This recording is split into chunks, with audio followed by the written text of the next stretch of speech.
იქნება დებატები, უბრალოდ დისკუსია გეკნებათ, რომელიც მოგწევს საშუალებას რაღაც დასკვნამდე მივიდეთ. კი, რა თქმა უნდა, ბატონო პატრიკ ჩემთავს ისეთ განათლებულად ან რაღაცით წარმომადგენლად არ ვთვლი, რომ ამბიცია მქონდეს რაღაცა დებატებზე. ჩვენ ვსაუბრობთ უბრალოდ, მე ჩემას შეგეუბნებით თქვენთან. კი, ვისაუბროთ, კი. დაგიბრუნდებით ცოტა ხანში.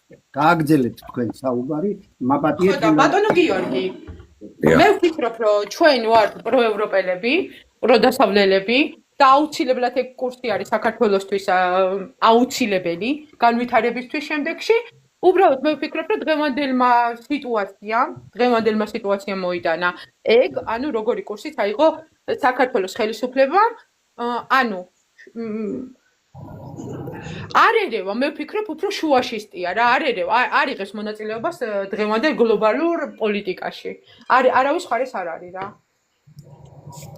აი საქმე რაშია იცით ახლა თქვენ ამბობთ პროევროპული ანუ ევროკავშირში გაერთიანების მომხრე ხო? ესე ითარგმნება. და აი ამ დროს როცა ევროკავშირი თვითონ არ ჯერ ერთი რომ უზარმაზარი სახელმწიფო თურქეთია შუაში და ევროკავშირის ქვეყანასთან პირდაპირობა არ გვაქვს ერთი.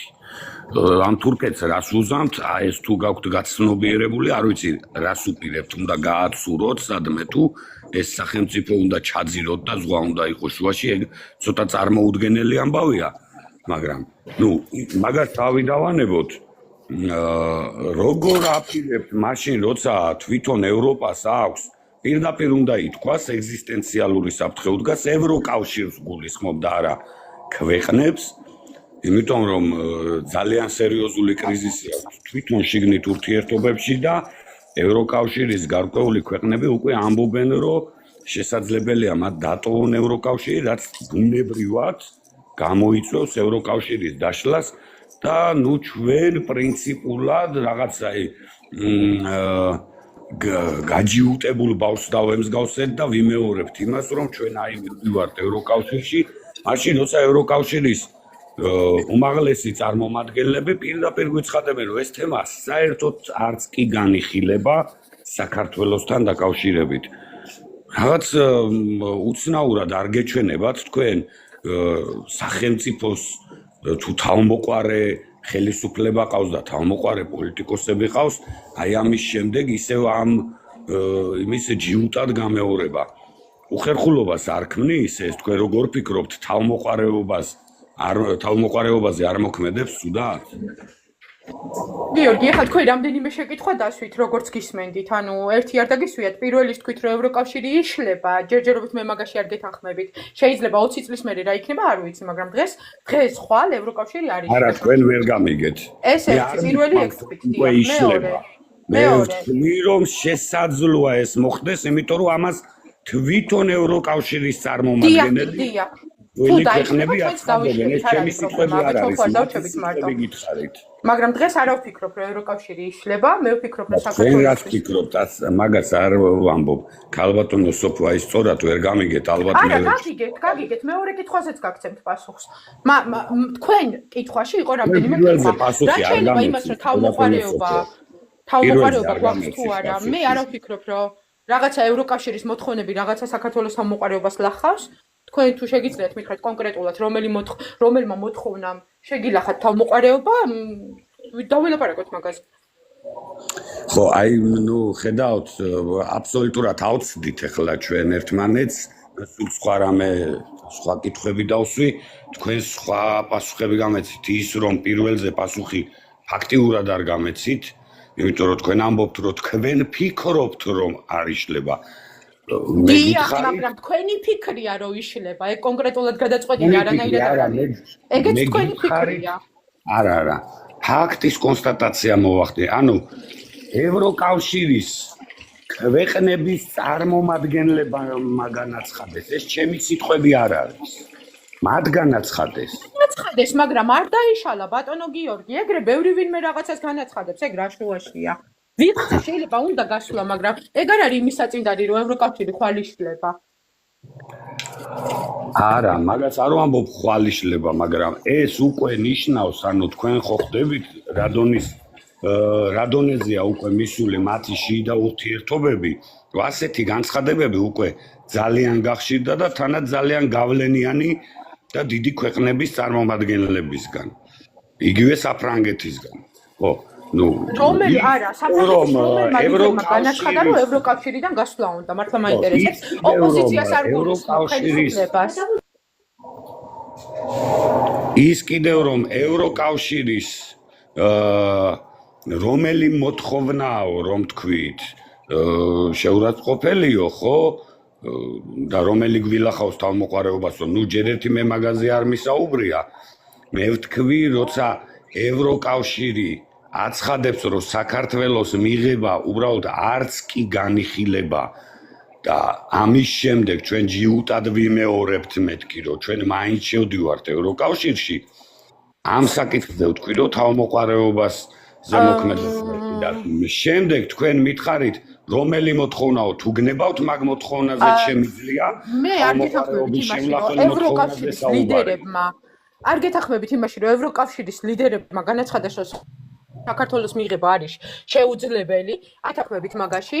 უბრალოდ ევროკავშირმა თქვა, რომ აღმოსავლეთ ფრთას ჯერჯერობით არ იღებს, ანუ რომელ წელს მიგვიღებენ სოფო ხო არ იცი დაახლოებით. არა, იცით რა, ბატონო ბადრი, ნახეთ, აი ქალბატონ სოფოსთან ცოტა კომუნიკაცია გაჭირდა იმ თვალსაზრისით, რომ სხვა რამეს ვამბობთ და ნუ სხვა დასკვნა გამოაქვს სხვა რამეს იმაშება რა და ნუ რატო არ ვიცი, ალბათ ხმა ხო არ წყდება ჩემი და იქნებ ვერ ესმის რასაც ვამბობ. მე არ მithქვამს, რომ ევროკავშირმა თქვა, რომ ეს არ მოხდება. მე ვთქვი, რომ ამ ეტაპზე საქართველო არც კი განიხილება ევროკავშირის წევრობის კანდიდატად, ანუ არც კი განიხილება. ეს ვთქვი. დიახ, ზოგადად შეჩერებული აქვს აღმოსავლეთ ფრთის გაფართოება, დიახ. გეთანხმებით. არა, აღმოსავლეთ ფრთაზე არ გეუბნებით. კონკრეტულად საქართველოზე იყო საუბარი.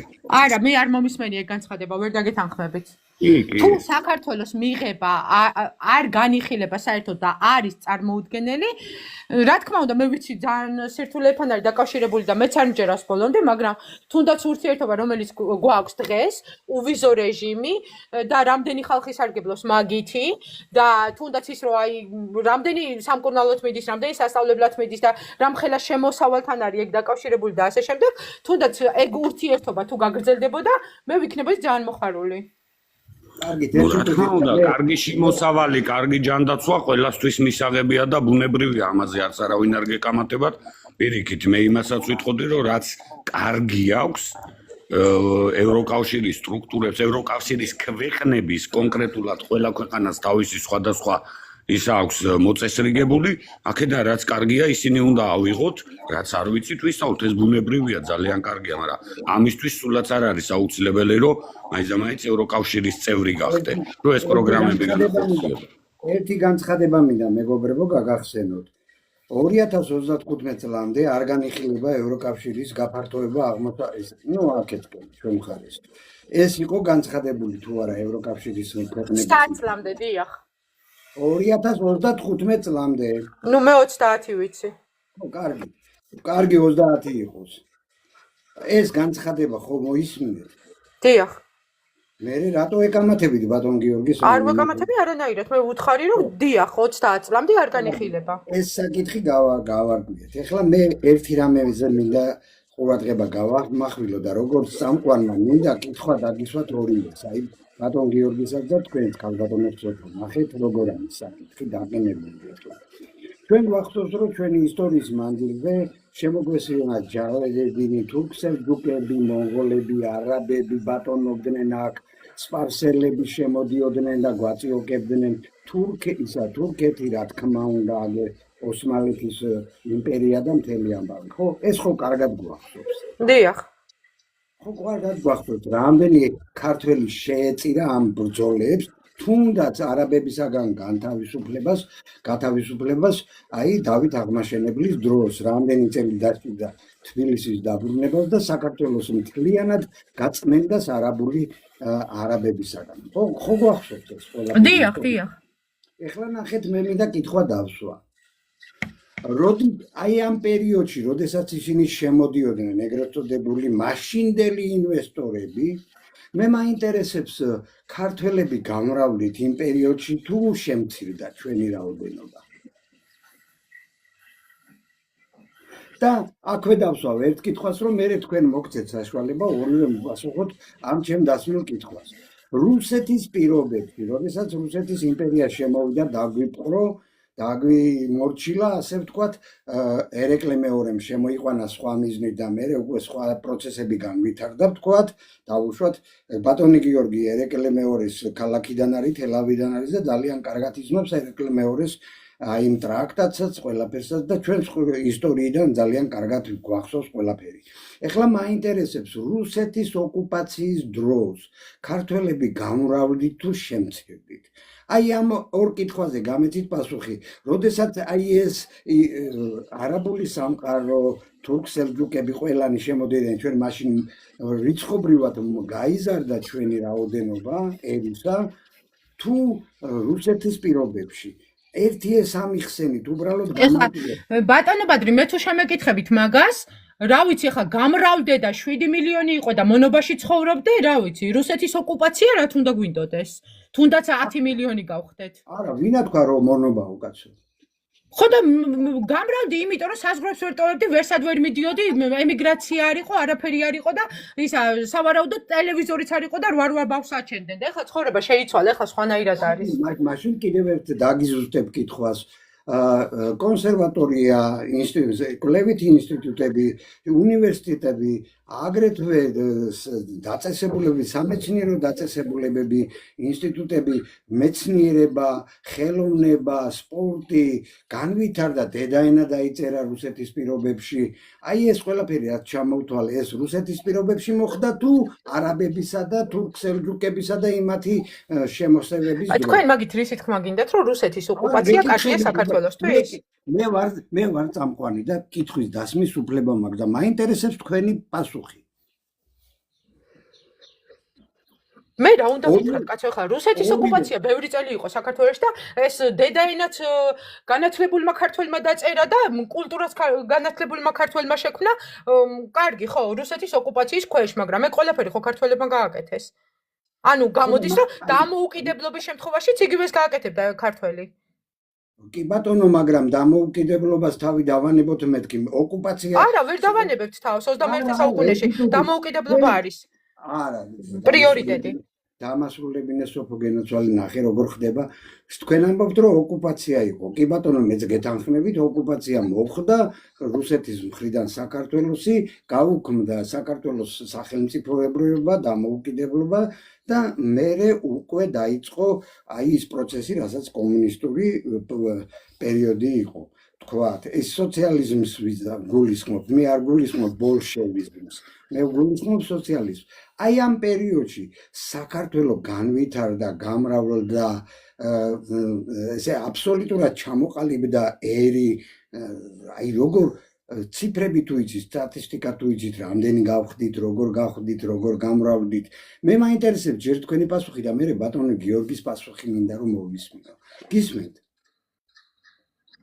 მე აი კონკრეტულად ბატონო ბადრი მართლა აი ვერ ვიგებ რას მეუბნებით მე ხო კაი წამიკითხია თუნდაც არაბების დაპყრობილი არაბების ოკუპაცია წამიკითხია რუსეთის ოკუპაცია მე არ მინდა მაგაზე ლაპარაკი მე სამაგიეროდ მახსოვს ჩემს სიცოცხლეში რასაც მოვესწარი 12000 დახოცილი ქართველი მათ შორის 8000 მშვიდობიანი მოქალაქე აფხაზეთში მახსოვს 2008 წელი მახსოვს როგორი იბომებოდა ჩემი სახლი.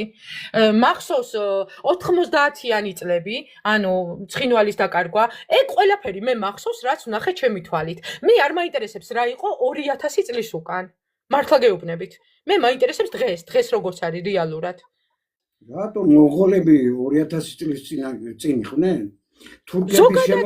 ზოგადად დღევანდელზე ვისაუბროთ რა შუაში არის ისტორია თუნდაც რუსეთმა აგვაშენა 2 საუკუნის უკან აგვაშენა მაგრამ ხო დაგვაქცია 93 წელს ერთი წუთით რა როდესაც მე ვიწყებ დაზუსტებას კითხვისას ხო დამაცალე ხოლმე და ნუ ჩამერთვები მე ხო გაცდი კარგი დასვით კითხვა გისმენთ თურქეთის შემოსევა და ოკლაჯეთის წართმევა მე-19 საუკუნის დასაწყისში ხო არ იყო 2000 წლის წინ იყო ეგ ყველაფერი? კიდე გიმეორებ ძალიან მარტივად.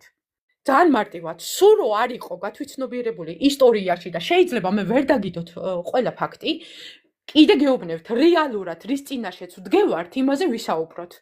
თუ დაჟე რუსეთმა გადაგვარჩინა როდისღაც ვიღაცა მონღოლებისგან და ასე შემდეგ და მე ვხედავ დღევანდელ სიტუაციას. დღევანდელს კიდე გეუბნებით ჩემი სიცოცხლის მანძილზე 3 ომი 1000-ობით დახოცილი ქართველი მათ შორის მშვიდობიანი მოსახლეობა. ეთნოწმენდა. აი შეურაცხყოფას ნუმაყენებენ ეს რუსები დაბლა ბატონო ბადრი რა ეს რუსები პუტინისტები ნუმაყენებენ შეურაცხყოფას. გავთიშო ის რა ქვია კომენტარები. არა იყოს კომენტარები, მაგრამ პრინციპში თქვენ არც მწყის, მიდით.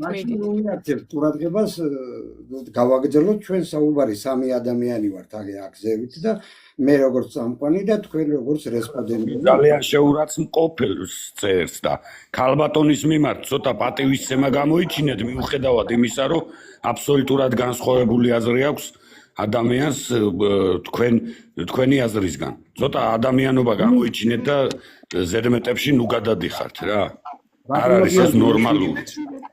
მეც მინდა დავამატო ჩემი მხრიდან რომ თუ შევატყობ რომ ვინმე შეურაცხყოფას ჩემ სტუმარს აყენებს ეს ქალბატონი იქნება თუ ბატონი იქნება ეგრევე დაიბლოკებით. ამიტომ თავი შეიკავეთ, ცოტა იფთხილეთ, ჩემ სტრიმზე ეს არ მოსულა და ნუ მაიძულებთ დაგბლოკოთ და მიგაბრძანოთ აქედან. გამიფთხილები ხართ მკაცრად. გააგრძელეთ. გთხოვთ.